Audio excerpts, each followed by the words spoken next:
Olá, estamos aqui novamente, agora na aula 6. Eu ainda vou distribuir essas aulas numa ordem correta dentro do nosso plano de trabalho. Hoje vamos falar de um assunto muito semelhante ao que falamos na aula passada, mas a questão é que, embora parecidos, são assuntos extremamente diferentes. Apesar de estarem dentro do mesmo contexto. Inicialmente vai parecer, poxa, mas essa é a mesma aula com uma carinha diferente. Não. Vamos lá então. Seguindo o meu jargão, né? Bom dia, boa tarde ou boa noite. Seja lá em que momento vocês estiverem assistindo a minha aula, eu espero que estejam todos muito bem. Que tenham tido ótimos dias.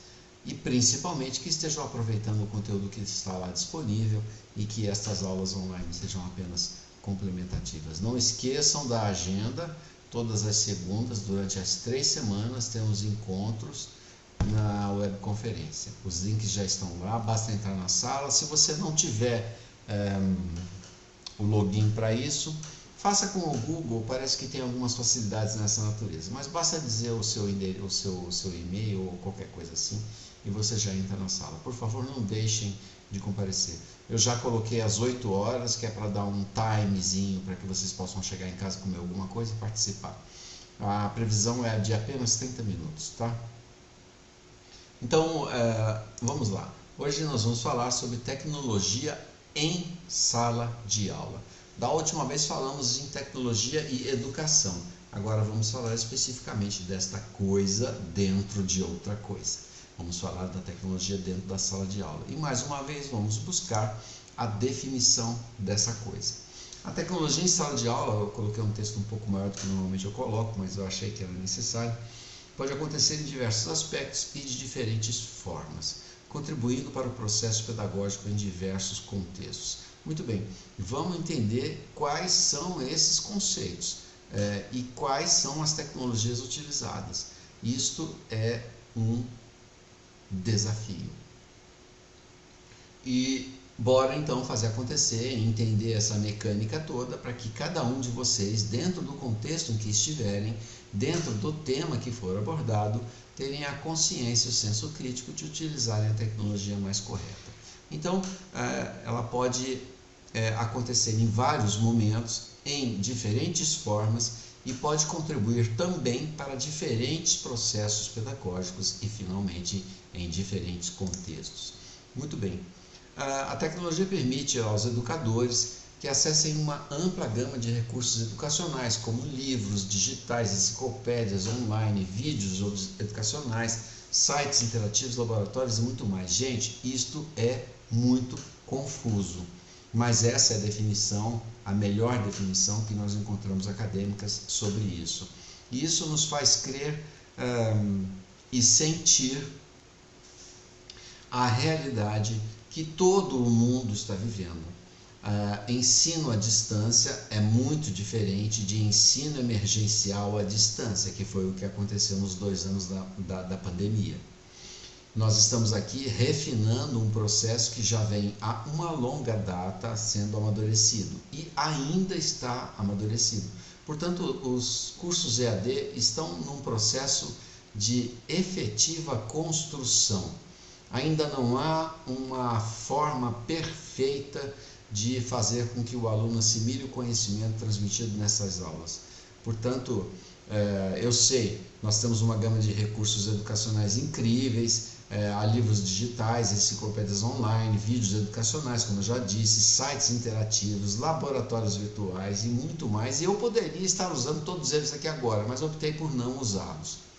Optei por um tete-a-tete mesmo, corpo a corpo, e texto, e vamos ler, porque nós pertencemos à equipe de profissionais que estão aí no topo de linha construindo isso. E nós podemos então fazer uso de inúmeros recursos para explicar diferentes coisas. Eu acreditei que o assunto que estamos abordando hoje é o que mais se adequa ao método que estou usando agora. Mas eu posso estar enganado, pode ser que a próxima versão desse curso tenha parte desse conteúdo e ele seja apresentado para vocês de uma forma diferente. Então, essas são as características que nós podemos alcançar com a tecnologia em sala de aula. Então, indo para frente, veja lá, nós podemos encontrar de cara as chamadas ferramentas de produtividade, onde aplicativos e softwares educacionais ajudam os alunos a desenvolver habilidades de organização, gerenciamento de tempo e produtividade. Essa é a matriz que vocês devem perseguir, mas veja a complexidade e as nuances indicadas nessa frase. Veja, os aplicativos e softwares educacionais, quais são? Ajudam os alunos a desenvolver habilidades de organização. Quais são essas habilidades de organização? Quais são essas habilidades de gerenciamento de tempo? E quais são essas habilidades de gerenciamento de produtividade? Como é que nós vamos fazer os alunos entenderem que o que nós estamos fazendo tem este propósito?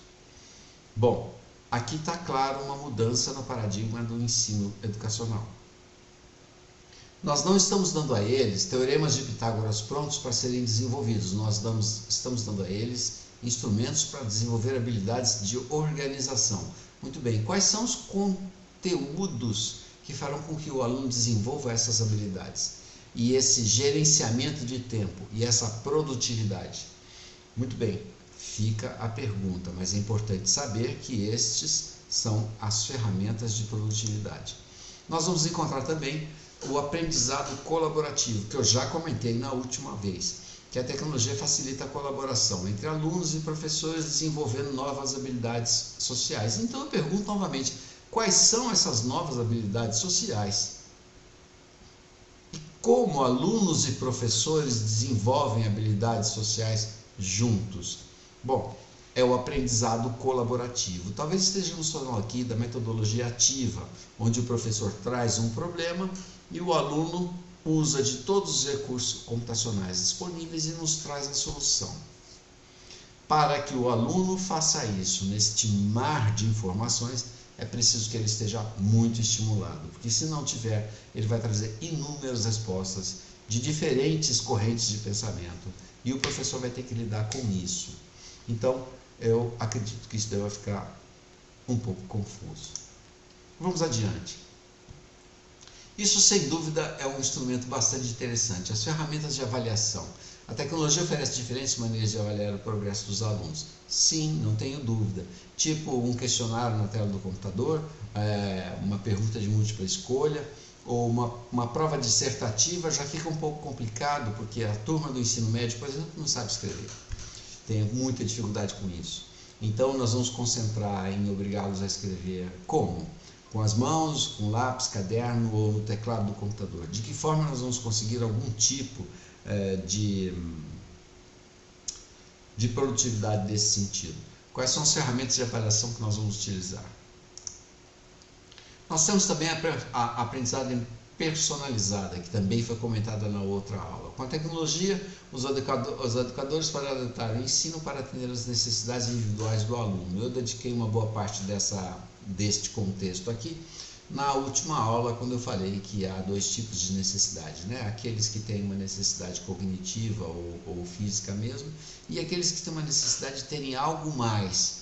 Esse algo mais tem que ser levado a eles, porque eles precisam desenvolver essa habilidade que a gente detecta em sala de aula, mas estamos satisfeitos quando esse aluno tira uma nota máxima.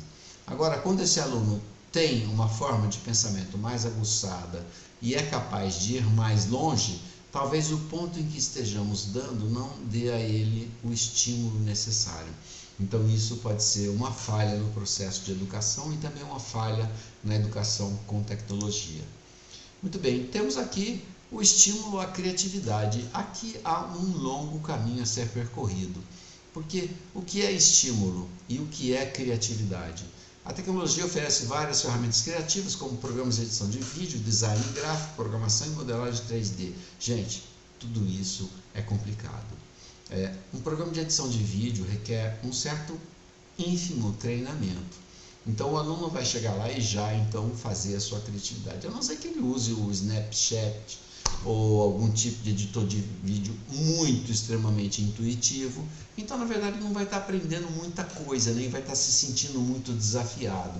O propósito é ele aprender como usa estas coisas e também como estas coisas funcionam, para evitar uma concentração de poder, que é um assunto que vamos tratar mais adiante. Veja, design gráfico. Design gráfico nós estamos falando de Photoshop, de CorelDRAW, de InDesign e de uma série de outros tipos de programas que já são complexos por si mesmos. Uma vez que tenhamos dominado, aí sim nós podemos extravasar a nossa tecnologia, a nossa criatividade. E por final, uma das coisas mais empolgantes e incríveis de serem usadas no computador em sala de aula, que é a programação e a modelagem em 3D. Isso realmente é muito interessante. Opa, esbarrei o dedo aqui. Onde é que eu estava? Ferramentas de produtividade, aprendizado colaborativo, ferramentas de avaliação. Aqui, estávamos aqui, desculpa, gente. Então, essa é uma questão bastante delicada, mas também muito interessante. Ensinar aos alunos programação de computador e modelagem 3D é uma coisa que eu acredito que seja imprescindível hoje. Mas não se iludam. Ouça aqui a voz da experiência, que há 40 anos eu ensino linguagens de programação e já ensinei dezenas. Todas elas têm um fio condutor muito próximo, e é este fio que deve ser explorado durante o processo de aprendizagem daqueles que estão pela primeira vez tendo contato com linguagem de programação. É necessário que haja construção de raciocínios abstratos, de linhas de pensamento lineares e muitas vezes não lineares, como a programação, por exemplo, dividida em setores, onde é a programação orientada a objetos, que é bem diferente. E a modelagem em 3D requer uma abstração mental, principalmente no que diz respeito às relações com o eixo Z, que é a altura em que o objeto está em relação ao chão. Qual é o volume desse objeto, uma vez que já temos em 2D o tamanho dele. Então isso requer muito esforço. Para sanar esse esforço, eu coloquei aqui, aqui eu completei como aplicar todos esses recursos. Bom, eu tenho inúmeras sugestões e que eu aplico em sala de aula e que eu devo dizer modéstia à parte, já que o meu nome já traz modéstia. Eu tenho obtido bons resultados com as turmas do ensino médio. E isso implica em modelagem em 3D e programação. E a criação do que foi modelado em 3D, juntamente com a criação de pequeninos circuitos impressos. Eu tenho usado muito o Arduino, gosto muito do Arduino, embora conheça também vastamente outras placas controladoras, como a Raspberry, por exemplo, também gosto muito, mas são para projetos muito avançados. Para os alunos do ensino médio, o Arduino Nano é ótimo, porque ele é pequenininho e com uma placa de expansão chamada Shield for Nano, ela permite que você instale dezenas de sensores com uma placa muito pequena e de custo muito acessível. Então, se for uma escola particular, nós podemos tranquilamente pedir um kit desse que não vai custar menos de R$100 por aluno. Por aluno. Esse tipo de coisa não funciona em grupo, tá? Há coisas delicadas, alguns alunos são habilidosos para isso, outros não, muita coisa vai queimar, os primeiros dias serão bem difíceis, então cada um com o seu kit. Se estivermos numa instituição federal, como o Instituto de Educação, Ciência e Tecnologia, é bem difícil, porque nós não temos esse material. E isso não é culpa de ninguém, o sistema é assim. Então, por enquanto, nós não temos uma quantidade relativa de equipamentos dessa natureza para que possamos dar ao aluno esses instrumentos e que possam ser desenvolvidos em sala. Mas nós temos uma solução muito excelente para isso. Vamos usar um laboratório virtual. Eu uso particularmente inúmeras vezes, praticamente em toda a minha aula, eu uso a plataforma Tinkercad. E eu tenho o privilégio de estar no Instituto Federal de Educação e Tecnologia, e lá nós temos grandes laboratórios com computadores muito bons, e todas as turmas, salvo raríssimas exceções que um ou outro aluno tem que sentar com um colega, mas em geral temos um computador para cada aluno, e todos com acesso à internet. Então basta entrar na plataforma Tinkercad, fazer um cadastro rápido, e você tem acesso a 3 coisas básicas lá. Primeiro, você tem acesso a uma plataforma de desenvolvimento 3D muito útil e muito fácil de aprender. A curva de aprendizagem é surpreendentemente rápida e intuitiva. E não se iludam se entrarem no tinkercad.com em acharem que é infantil pelo design dele, pela interface de comunicação. Ela é feita realmente para agradar aos jovens, mas não se iludam, por trás há um complexo sistema e uma metodologia muito eficiente em permitir a criação de milhares de coisas.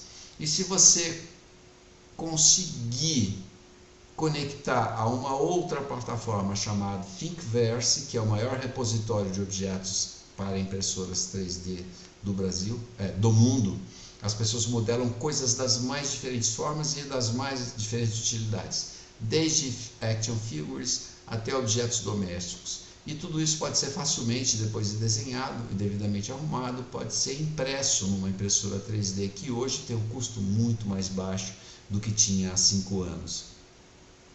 Então o aluno aprende a modelar, aprende a fazer um pequeno circuito, e é um circuito absolutamente interativo, onde você monta, por exemplo, uma pilha em um LED, e se não tiver uma resistência, o LED queima.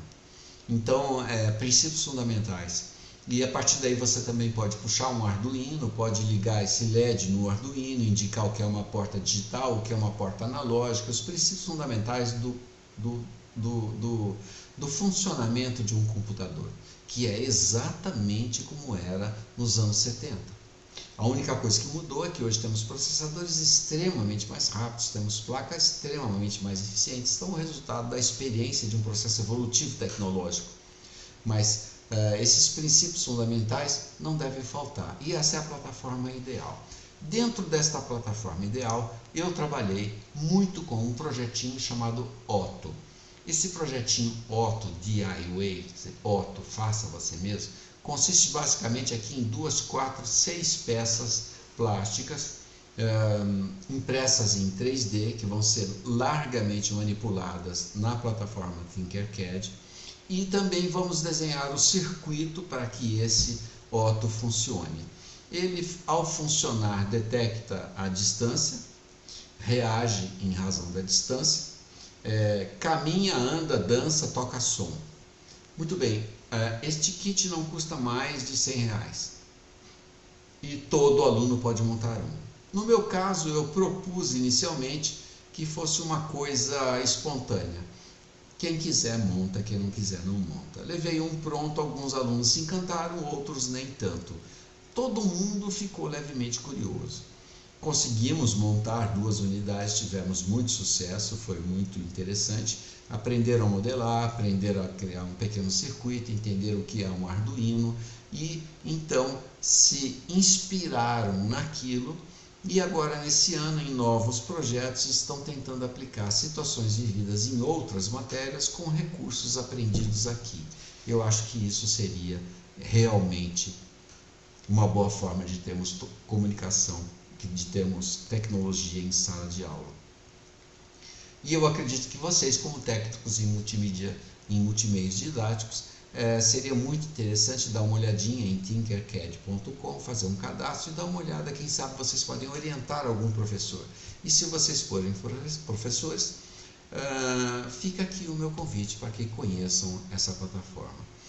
A primeira vez que vi essa plataforma funcionar foi no Canadá, nas aulas do ensino fundamental. Eles estão lá bem avançados nesse sentido e usam essa mesma plataforma. Ela não está em inglês, tá? Ela tem versão para português e diversas outras línguas, quer dizer, então a língua não será problema. Aqui tem uma outra visão do Otto, uma visão um pouquinho mais arrojada, né? Uma versão um pouquinho mais arrojada, tem uma máscarazinha, tem umas mãozinhas laterais que mexem também.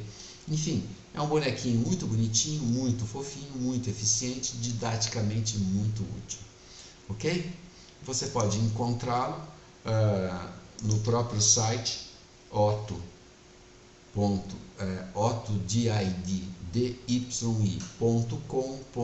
Eu deveria ter colocado escrito aqui, mas enfim, no momento certo eu passo para vocês no fórum. Deem uma olhada. Realmente, utilizar essas tecnologias, seja essa que eu estou sugerindo, ou os laboratórios virtuais, ou inúmeras outras plataformas interessantíssimas que podem levar ao aluno geografia, matemática, química, biologia, física, todos com a ajuda do computador. Mas ainda, por sorte, nós professores ainda estamos no lugar. Ainda temos o nosso lugar garantido. A inteligência artificial ainda não é uma inimiga nossa. Mas eu posso dizer tranquilamente e grifar ainda. A menos que nós estejamos preparados para encará-la e possamos oferecer algo além do que aquilo que ela oferece. É um desafio para todos os operadores, é um desafio meu, é um desafio seu, é um desafio de todos nós. Então, gente, estamos aí, muito obrigado. E mais uma vez eu digo que, se eu não estiver enganado, já tivemos 6 aulas, a próxima é a 7ª. Obrigado, gente, valeu, boa tarde, boa noite ou um bom dia para todos vocês.